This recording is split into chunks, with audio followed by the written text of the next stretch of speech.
महापुरुष को मानता है कि महापुरुष है, सब कुछ है और प्यार भी है उसके साथ, तो उसको जरूरी है कि उसके पास बार बार जाए? उसको मतलब उसको चांस नहीं मिल रहा है जाने को या कुछ नहीं हो रहा है तो कोई जब तक जीव परिपक्व न हो जाए, बहुत ऊंची अवस्था न हो जाए कि वो अपने घर में ही पूरा सफल हो जाए साधना करने में, प्यार बढ़ाने में, शरणागति में, कुसंग न करने में, परफेक्ट न हो जाए, तब तक उसके पास जाने से ही लाभ अधिक होगा। जरूरी है। सत्संग के बिना आगे नहीं बढ़ सकेगा। जितनी देर महापुरुष के पास रहेगा, कुसंग से बचा रहेगा, भगवत विषय भावना बढ़ती रहेगी नेचुरल। और अगर वो कम जाएगा तो उतना टाइम उसको संसार के चिंतन में लगेगा। इसलिए प्रारंभ में तो तब तक जीव को सत्संग की आवश्यकता है जब तक इतनी ऊंची अवस्था न हो जाए कि हम सब जगह अपने महापुरुष का अनुभव करेंगे, हमको कोई आवश्यकता नहीं, उनके आज्ञा का पालन करते रहेंगे और करें प्रैक्टिकल। इतनी हिम्मत हो, इतनी ऊंची अवस्था हो जाए तब जरूरत नहीं है, महापुरुष उसके पास रहेगा। लेकिन पहले से ही कोई कहे महापुरुष के पास क्यों जाए और साधना भी न करे, जो उसको टाइम मिलता है उसमें संसार का चिंतन करे या संसार संबंधी अटैचमेंट या कोई गड़बड़ काम करे, मन से भी करे, तो नुकसान बड़ा भारी हो रहा है। प्रत्यक्ष अपने आप देख ले। महाराज जी कहते हैं ऐसा भी होता है कि महापुरुष किसी चीज की आज्ञा दे रहा है और वो चीज नहीं है पास में उसके, और उसको परेशानी हो रही है कि उन्होंने तो आज्ञा दी, कैसे करें, तो फिर तब क्या करें महाराज? उस टाइम पर क्या करना चाहिए, क्या फीलिंग लानी चाहिए उस टाइम पर? महापुरुष ऐसी आज्ञा दे ही नहीं सकता है जिसको जीव न कर सके। ऐसी कोई आज्ञा नहीं दे सकता महापुरुष।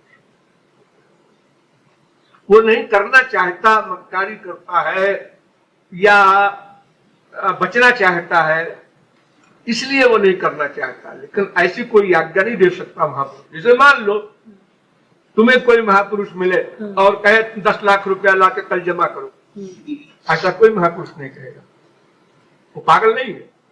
वो तुम्हारी हैसियत के अनुसार तुमसे कोई भी सेवा मांगेगा तो तुम्हारी हैसियत के अनुसार मांगेगा, उसके बाहर नहीं जाएगा।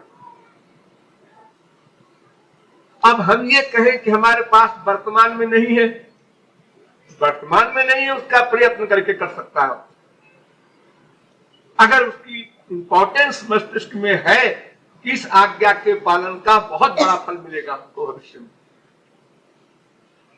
और ये आज्ञा जो दी गई है ये हमसे कम आय वाले भी सब पालन कर रहे हैं, हम क्यों नहीं कर सकते? क्यों हम इंद्रियों को लोलुप बने हुए हैं?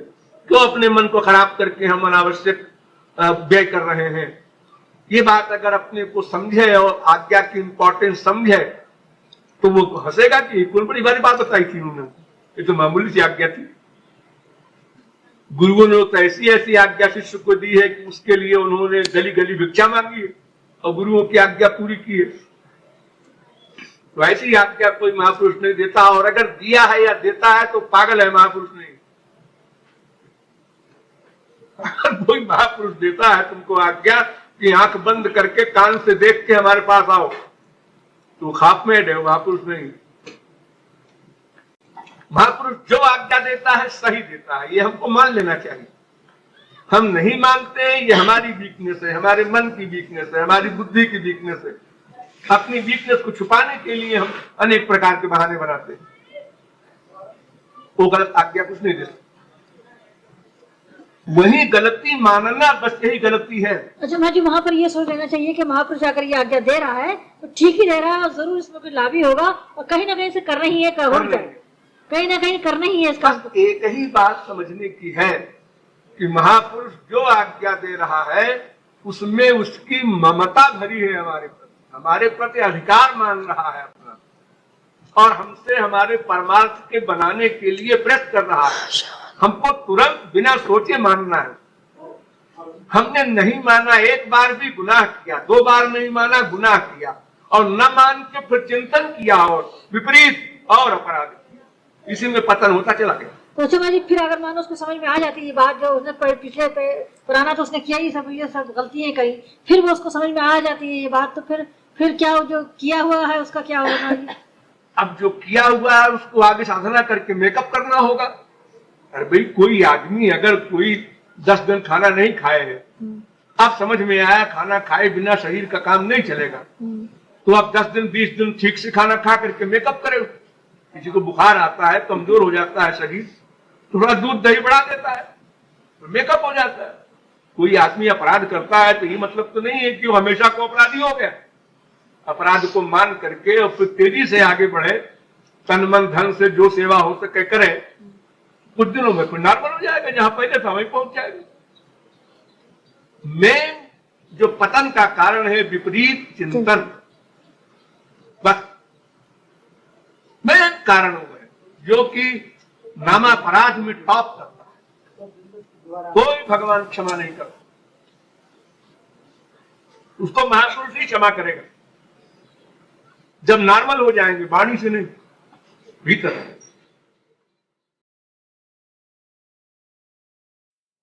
कहीं कहीं ये जिक्र आता है कि वेद त्रय, 3 वेद, तो 4 वेद होते हुए वेद त्रय क्यों? वेद एक है, वेद में कम, पहले एक वेद था, फिर वो 3 हुआ, फिर वो 4 बना दिया उसको वेद अभ्यास में, यज्ञादिक क्रिया के लिए। इसलिए 1 भी है, 3 भी है, 4 भी है। तीनों बातें शास्त्रों में लिखी हुई है। जब विभाग हो गया तो 4 हो गया, और वेद जब 3 विभाग नहीं हुआ था तो 3 रहा, और 3 के पहले वेद में कम। भागवत ने कहा है ना, वेद में कम चतुर्विधम, एक वेद को 4 भाग में विभक्त कर दिया। और वेद में भी अलग अलग हिसाब है, पुराण में भी अलग अलग है।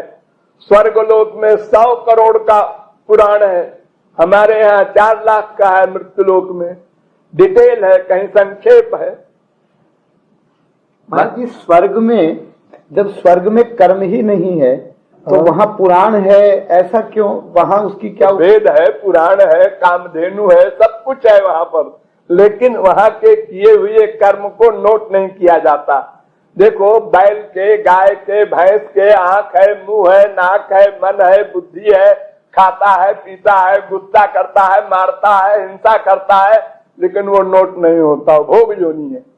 ऐसे वो भोग योनि बनाई गई है, उसके कर्म को नोट नहीं होता। कर्म सब वहां भी होता है, दैत्यों का, राक्षसों का युद्ध होता है, तमाम सब होता है।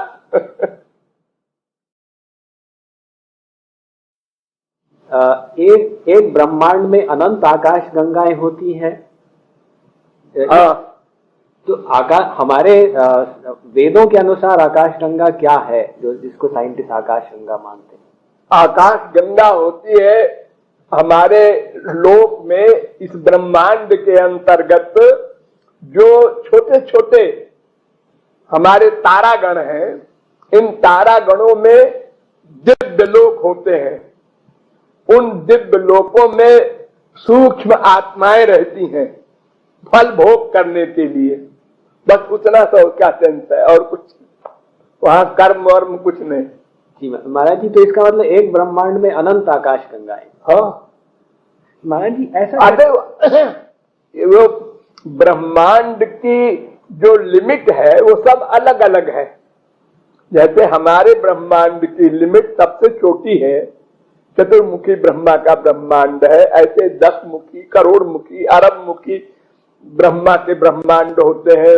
इतने मुख वाले ब्रह्मा के उतने बड़ा ब्रह्मांड होता है। सब में होती है आकाश गंगाएं, सब में होते हैं स्वर्गलोक, और सब में होते हैं वैकुंठ।